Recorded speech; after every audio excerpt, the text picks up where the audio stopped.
Hi, honeys. It's Michelle. I'm here today to do my July book review.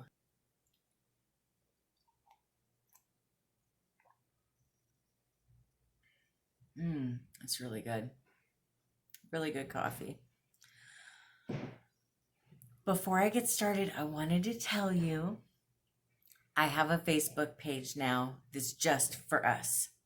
So I'm going to put the link down below in the description box, and I'm going to also on my home page, I'll put the link on there too if you want to just be able to click on it. But I thought it would be fun. We could talk about all kinds of fun stuff on there, and we can, just have conversations amongst ourselves. I really want this channel to feel like a community. And sometimes it feels like I'll do a video and you guys will comment on it, but that's kind of where it ends. We don't really get a chance to have a whole lot of conversation, and you guys don't really get a whole lot of chance to speak to each other. And I thought, well, on a Facebook page, we could do a lot more chatting. And so I thought that would be really fun for us to be able to do. The first book I read was Forget You Know Me by Jessica Strouser. Okay, this book is about Molly and Liza. They are longtime friends, and they're having a video chat.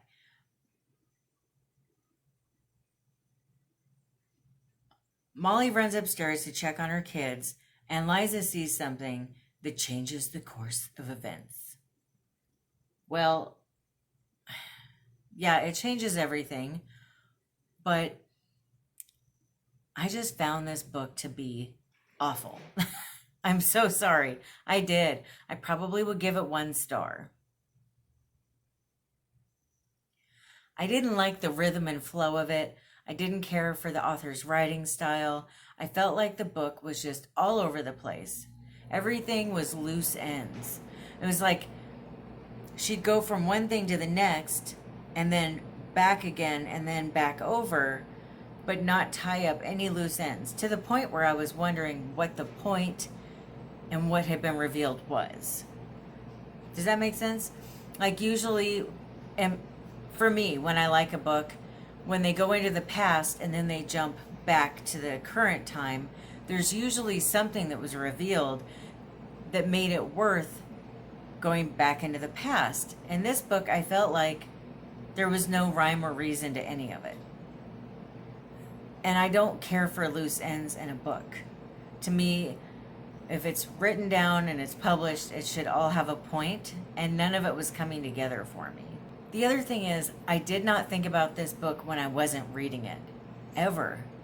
And for me, if I'm not thinking about a book when I'm not reading it, it's not a good book.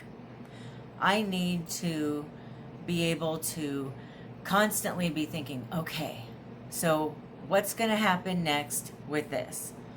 What do I think that meant? Is this important? If this was made into a movie, who would play these characters? That kind of stuff. I didn't feel any of this. I also found the characters and their relationships to be really weird. I couldn't figure out why these two were even friends to begin with. I couldn't figure out why Molly and her husband had ever been together. I couldn't understand a lot of the relationships in the book. I don't want to say too much more without revealing it in case you still want to read it. So it got to the point where I no longer had any interest in the characters or the outcome. I didn't feel invested at all. I didn't care what happened to them. And that's when I knew it was time to just put the book down and not finish it. So this book was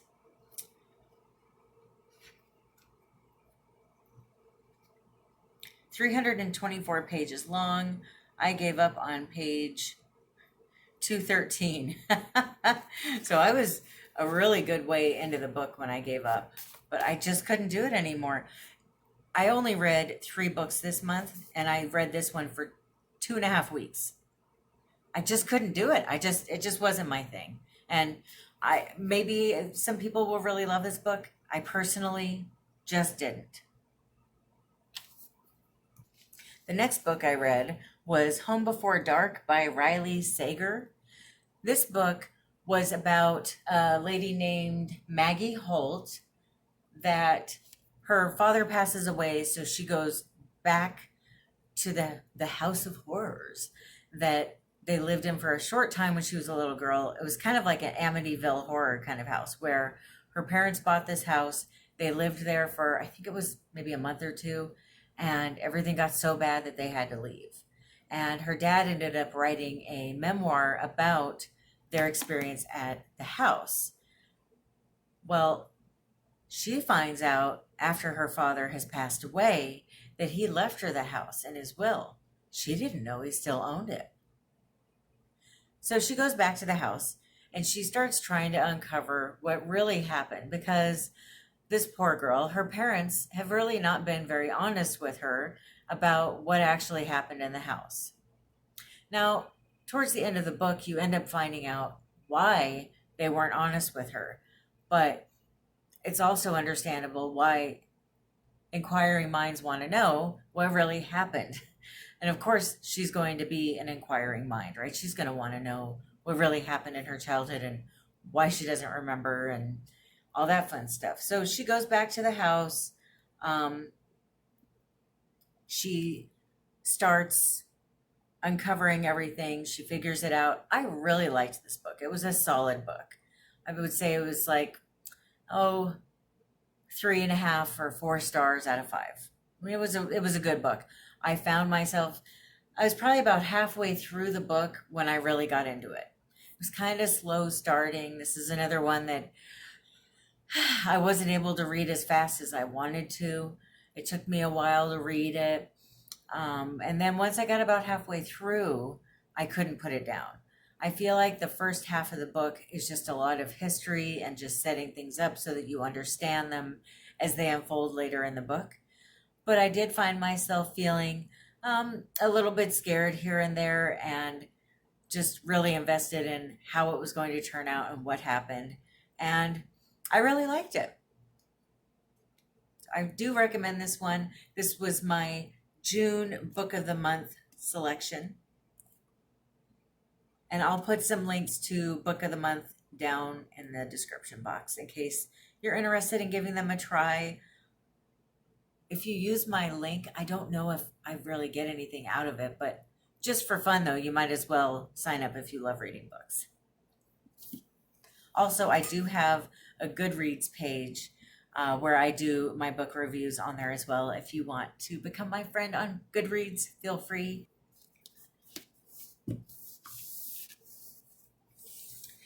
Baby, remember this.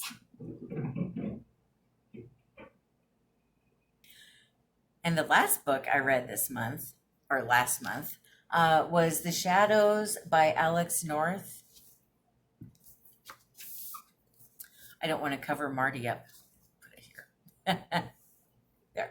This book is about a man named Paul who had a very horrifying event happen in his childhood. And as soon as he could, he left town and didn't come back. Well, his mother, years later, his mother gets sick and is on her deathbed, and he needs to come back to town to take care of her and spend some time with her and talk to her. And so he has to revisit his childhood, what happened. There's a lot of demons in his past that have been haunting him ever since. There's a lot of information about dreams in here and how they can kind of control us or control our lives, and also how we can control our dreams. It was a very thought-provoking book. I found it to be very mentally stimulating. I love the author's writing style. He writes in a way that makes me feel like I'm actually there, but not, it's like descriptive, but not too descriptive.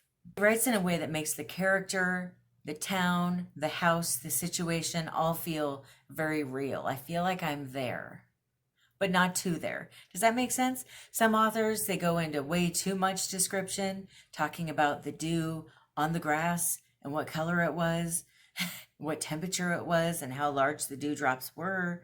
That's not what he does, but he just puts you in this situation in such a beautiful way. Let me think if I can find an example here. Let's see, I've got some notes I want to read you just a little section. I hope you don't mind this, but it just makes me feel like I understand this person and the situation and everything. Okay.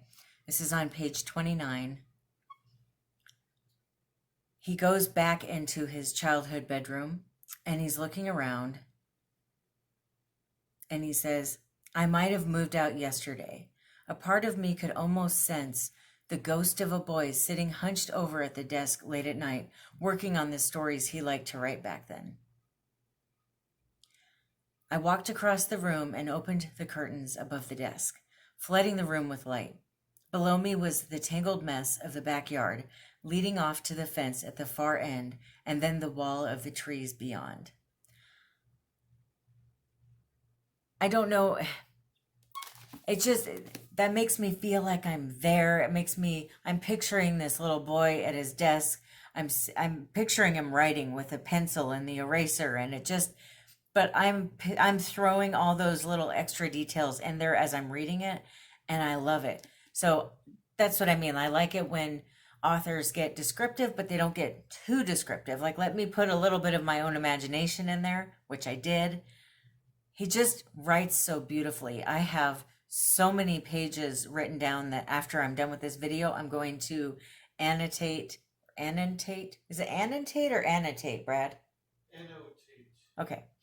There's so many pages I'm going to annotate and put the little post-it sticky note tabs in here, and I'm going to highlight a bunch of stuff, and I really like this book. I'm going to read it again and again and again. I'm not going to get rid of it. It's going to be in my library for the rest of my life. This book was scary.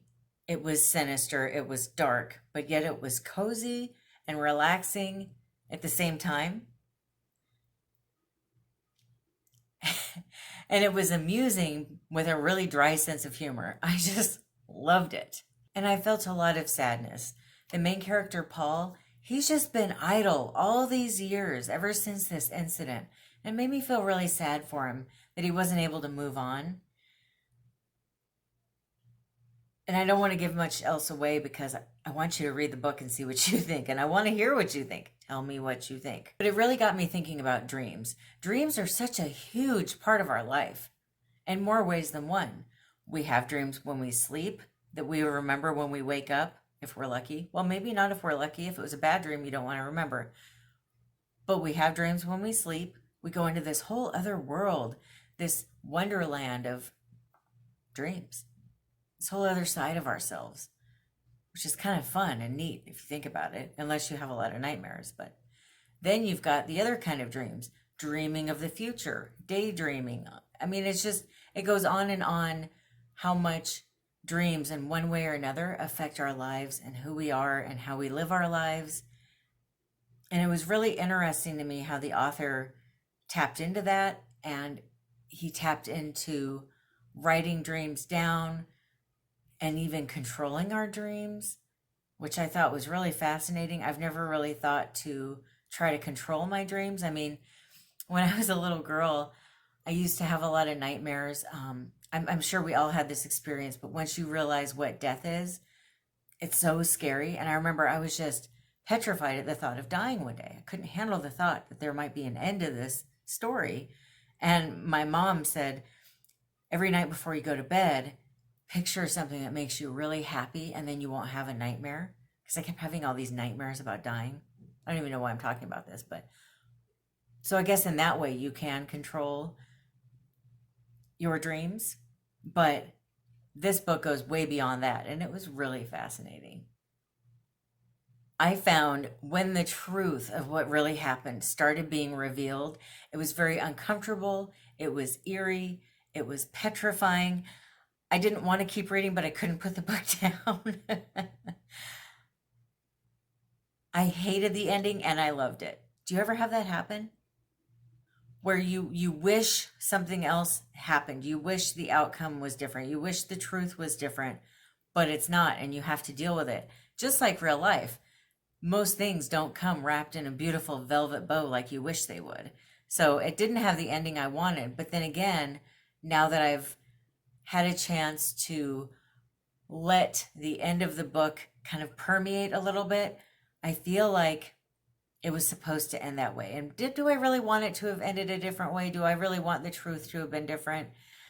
I guess if it was a fairy tale, but it just seemed more realistic the way it actually was.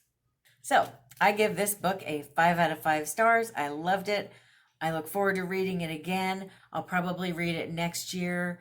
I like reading books like this probably maybe in September when I'm just starting to kind of get warmed up for the Halloween season. Just a little bit of spookiness, but not totally spooky, if that makes sense. More of like a psychological thriller than like a haunting, scary story. Did you read any of these books? Let me know what you thought of them. I really want to hear, if you did read them, what you thought. And if you haven't read any of them, are you thinking of reading any of them now? Well, thank you so much for watching. I hope that you enjoy the rest of your day. I'm hoping that maybe I'll be reading some more books in the month of August. I want to read, 6 to 10 books a month, and I keep ending up with that one book a month that just slows me down so much. So I don't know if I need to give up on them sooner or just accept that this is how it goes. I'm not sure, but all right, I'm gonna go. I love you.